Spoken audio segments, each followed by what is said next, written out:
ये 13 दोष ऐसे हैं जिसके जीवन में होंगे तो उसको कभी शांति, कभी सुख, कभी ऐश्वर्य ये टिकेगा नहीं और दुर्गति निश्चित हो जाएगी। बहुत ध्यान से सुने। जो अपने मुख से अपनी बड़ाई प्रशंसा करता है, अपनी बड़ाई अपनी प्रशंसा कभी अपने मुख से नहीं करना, नहीं तो आपके पुण्य नष्ट हो जाएंगे, बुद्धि भ्रष्ट माने गिर जाएगी। अगर परमार्थ में चल रहे हैं तो भी, और व्यवहार में तो पुण्य नष्ट हो ही जाएंगे। बुद्धि गिरी हुई तभी ऐसी बात होती है। दूसरा, लोलुपता, ये वृत्ति नहीं होनी चाहिए। धर्म से चलेंगे, धर्म के द्वारा जो हमें प्राप्त होगा उसी से हम अपना भरण पोषण करेंगे। आपके बच्चे स्वस्थ होंगे, बुद्धिमान होंगे, परिवार में बहुत सुख और शांति होगी। भले दीपक की तरह जलो, बहुत काल तक रहेगी। लक्ष्मी जी भी आपके घर में बहुत काल, बहुत सुख शांति से चलोगे। अगर लोलुपता करोगे, हिंसा, छल कपट, व्यभिचार, चोरी, ऐसे धन आ जाए, वो आएगा, लेकिन वो हाइलोजन की तरह आएगा, एकदम प्रकाश और फ्यूज, बिल्कुल अंधकार करके जाएगा, देख लेना। तीसरा, यदि आपका अपमान होता है तो आपको उसे सहन करना होगा, उससे आपके पाप नष्ट हो जाएंगे। जो तनिक सा भी अपमान होने पर बहुत क्रोध करके दूसरे का अपकार करने लगता है, ये आपका पतन करा देगा।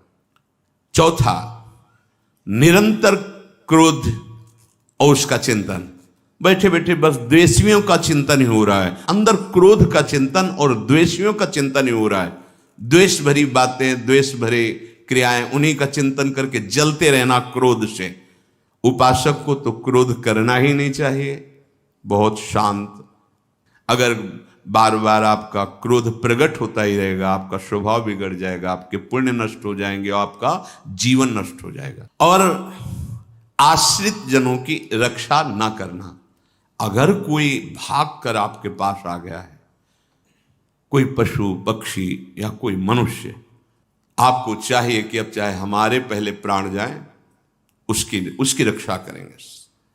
और जो पाप कर्म उत्साहित होकर करते हैं, उपासक को तो बहुत सावधान रहना चाहिए, पर व्यवहार में भी जो नहीं करना चाहिए, अगर वो पाप कर्म आपके द्वारा मन में प्रेरित हो रहे हैं, संकल्प बन रहा है, क्रियाएं हो रही, दुर्गति पक्की, पुण्य नष्ट हो जाएंगे, दुख अशांति बढ़ती चली जाएगी, कभी शांति नहीं प्राप्त कर पाएंगे। अगर ऐसे लक्षण है, निश्चित दुर्गति होती है।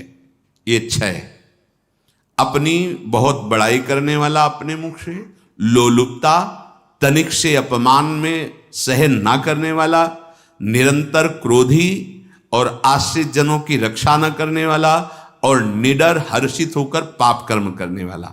दूसरे श्लोक में 7 है, 6 7। 1, संभोग का ही चिंतन करना, संभोग में ही मन लगाना, संभोग दूसरी स्त्रियों के साथ करने की भावना रखना। संभोग, पहला है संभोग। रात दिन बैठे बैठे बस यही चिंतन करना, गंदी बातों का, गंदी बातें देखना, गंदी बातें सुनना, गंदी बातों का चिंतन करना। फिर अन्य माताओं बहनों के प्रति काम दृष्टि से देखना, कोई आ जा रही है दृष्टि से, काम भाव से देखना, भोग बुद्धि से देखना, निश्चित पुण्यनाश, दुर्गति। दूसरा, विषमता रखने वाला, सबके साथ बर्ताव ऐसा कि मैं बहुत श्रेष्ठ हूं और दूसरे सब नहीं, ऐसा व्यवहार नहीं। सब भगवत स्वरूप हैं, समान व्यवहार। जैसे आपके भोजन है तो जो आप पा रहे हो वही सबको दीजिए, बैठने की व्यवस्था, उठने की व्यवस्था, क्रम बाय क्रम, पर उसको भी नीच भाव से मत देखिए। उस कोटि का उसको प्यार दीजिए, दुलार दीजिए, सम्मान दीजिए। इतनी विषमता न फैलाते रहें अपने जीवन में कि आप सबके निंदा के पात्र बन जाए। ये बहुत नीच प्रवृत्ति है। अत्यंत मान प्रियता, मुझे सम्मान मिले, उत्तम प्रवृत्ति है सबको मान देना, स्वयं अमानी रहना। चौथा, दान देने की बात कह के मुकर जाना या दान देकर पश्चाताप करना। दे दिया है, बहुत जल रहे हो, दूसरे से वार्ता कर रहे हो कि पता नहीं क्या यार बुद्धि में हो गया, हमने उसको इतना कहा था उतना दे दिया, क्यों दे दिया, ऐसा ऐसा, मतलब अंदर चिंतन करना, क्यों दे दिया तो दिया। इसके बाद जो आपका ये जलन हो रही, पश्चाताप, सुकृत नष्ट हो रहे हैं, ये तुम्हारी दुर्गति का कारण बन जाएगा। ऐसे ही नहीं बोलना चाहिए, बहुत होश से। वाणी एक अमोल है, जो कोई बोले जान, ये तराजू तौल के तब मुख बाहर आन।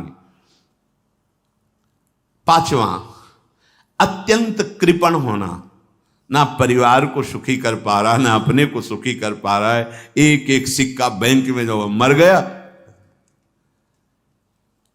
धन की वास्तविक गति यही है कि अपने परिवार को खूब उसकी अनुकूलता प्रदान करो, उसमें से कुछ हिस्सा किसी ऐसे को जिससे तुम्हें बदले में कुछ लेने की भावना ना हो। कोई साधु महात्मा, गाय, पशु, पक्षी, किसी भी जीव बीमार है शरीरधारी, उसके जिससे कुछ कभी लेने की भावना ना हो, एहसान की भावना ना हो, धन्य हो गया उसका धन। और जो बालक, स्त्री, पागल, असहाय, जो इनकी रक्षा न करके इनकी हानि करता है, दुर्गति निश्चित है। अगर आपने इन दोषों को स्वीकार किया तो निश्चित आपकी दुर्गति होगी, न इस लोक में आपको शांति मिलेगी न परलोक में। इसलिए इन दोषों को बार बार सुन करके और हृदय में जांचो कि कहीं है तो नहीं। अगर है तो सत्संग, भजन बल, भगवत प्रार्थना के बल से इन दोषों का त्याग कर दो, जीवन मंगलमय हो जाएगा।